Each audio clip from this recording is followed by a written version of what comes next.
so either. It's at least from what we've been used to seeing previously, it's going to come down to where will that final battle take place. We don't normally see small skirmishes that then end and start again. I mean, it's whenever, I feel like whenever, unless if it's a player that's been completely isolated from his or her teammates, whenever we see the first couple of knocks come in, that's normally when the fight's about to happen. I mean, we do get the off chance of a scout getting taken out far away from everyone else, but I feel like with this circle, there's so much open terrain that it's going to be hard to find like the better position, because you kind of want to sheep herd your opponent into where you want them to play from.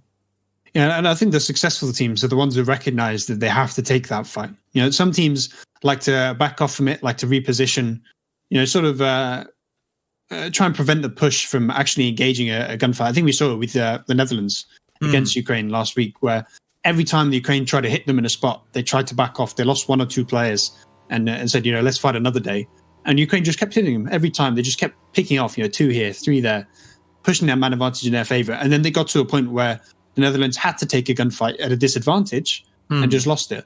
So I think the team that does well is the team that's going to recognize, at least on Erangel and Miramar, when they need to take that gunfight and to just fully commit to it. I think that's at least that's kind of been the lesson, right? That most teams have learned, that if you don't have the overview, if you don't have the kind of excess of communication abilities and really know full on what the opponent is doing, then you'll most likely lose if you try to go full like split and Navy SEAL mode. Whereas to the ones that just go me kill, me smash, they tend to, at least from terms of a communications perspective, get the upper hand. And I think as well, we've seen the strength of high ground, on especially on Erangel and Miramar, which tend to play out very similarly. Rather than taking the center of the circle, you take the positions where you can control a big area around you. You can have a lot of presence on the map, I think is the best way to put it. These compounds, I think, are a great example, where essentially anyone on the hills around you, you can shoot at. You know, you can shoot down on them, deny the cover from the rocks, you know, from the little ridges. But also on this eastern side around Stauber, you know, on the edge of the big mountain, which I think Turkey is going to favor here. Both positions are really strong in terms of the presence you can have on the map from them. And also it allows you to start picking off those players. You know, let's say one guy runs out in the open down this hill, and then, you know, you've got 10 people up on the hill next to him, and they can just light him up and kill him. So if you can take those high ground positions and then use them to try and take a 3-4 man advantage, that's when you're, I think you're playing strategically the best. And that's when you can force the other team into a disadvantaged gunfight, because they're starting to lose those players. Yeah, exactly. Well, let's see, the circle is moving in. Of course, it's only phase 1, so it's not going to do all that much damage. But we have kind of found our divide, at least for now, our center position for where these two teams will work around. And it seems to be just on the eastern side of Severny. Now, is that a good place to fight? It probably didn't used to be, but they have added the little military fortification, which you can see is kind of in between the two teams. And I mean, if it goes east here, I wouldn't even expect to see Turkey move. They'd kind of just stick around and try to lure the Ukrainians into a trap. Whereas if it goes west, Turkey would literally have to drive wide out into the open. Oh, well, I mean, it could also just center. But just let them all. It could also just let them all stay. But with the next circle, I mean, if it goes hard west now, I'm just waiting to see Turkey do that spearhead 30 people crashing one compound type play. Yeah, and I think, you know, we've got a bit of a gunfight going down for the scrapyard compound here. Might as well get it early. It's like playing Monopoly. There are the people who like to save up money and do nothing for the first couple of rounds, and then you have the playstyle where you just buy everything you can when you start off with. This is what Ukraine is trying to do right now. We need all of it. We need all of it. But Turkey is saying, "Now, come on, man, you can't have them all. We need This needs a great." Get blew up a vehicle, and he gets 2 kills with it. Make that 3. A lot of kills coming in now in favor of the Turkish team. Spyro now in a really rough position. One of the powerhouse players on this team should get shut down pretty quickly there. Thendelos gets him down easy as you like. Puts a few bullets in his body to make sure he knows. Oh, I think he knows, but it's 7-man advantage now already for Turkey. That's a big start to the game.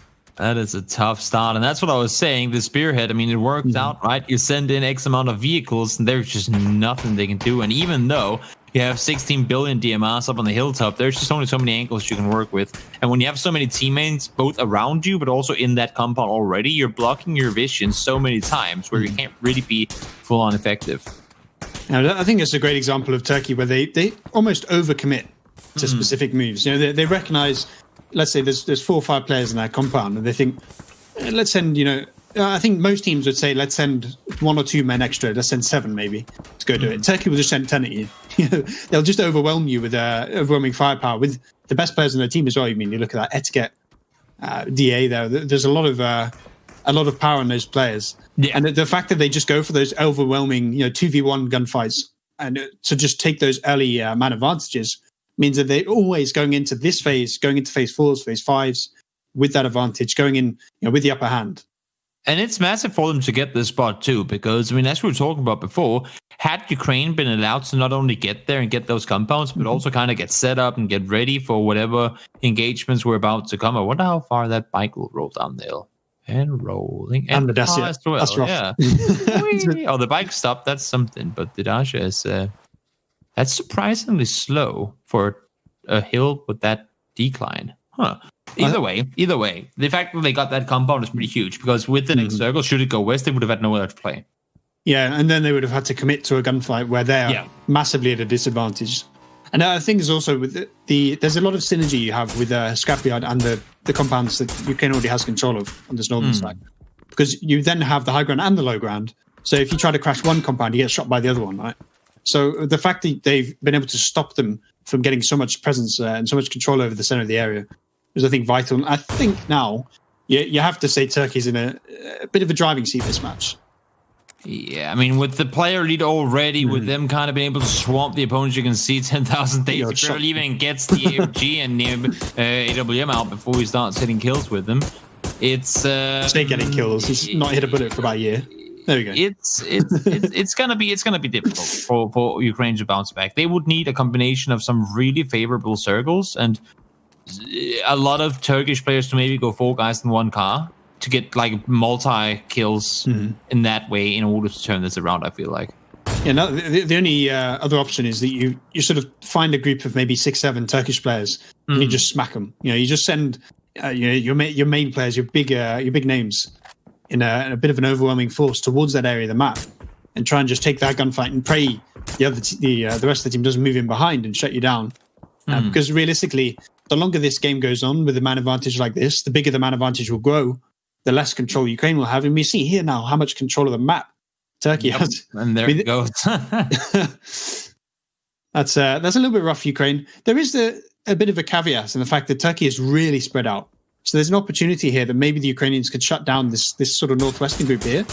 You know, we've got 4 players that if Ukraine can get them down without losing anyone, you know, it becomes less of a man advantage. If they can do that again on the northern group, maybe it can be an even game again. But it just seems like, I think maybe Turkey's recognized that.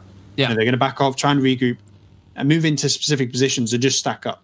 And that's one of the things that's so big to me, how quickly Turkey is to react. It's not like you have the 5 players that are better than the rest of the team, therefore they tend to react faster, but the team isn't really there. It's like Turkey is one big cohesive, like it's one big unit that it just works. It's like it's one guy who's controlling all the PCs. And like the reaction is just instant across the board for all of them, which I think is pretty damn impressive. Turkey are the Matrix, confirmed. Something like that. Something like that. No, I just think it's amazing how we, like, just when we start discussing this is what they should do or whatnot, you see them do it instantly where other teams should go, guys, you gotta get going, and then they're too late to the race. Right here, Turkey, they're always extremely fast and reactive.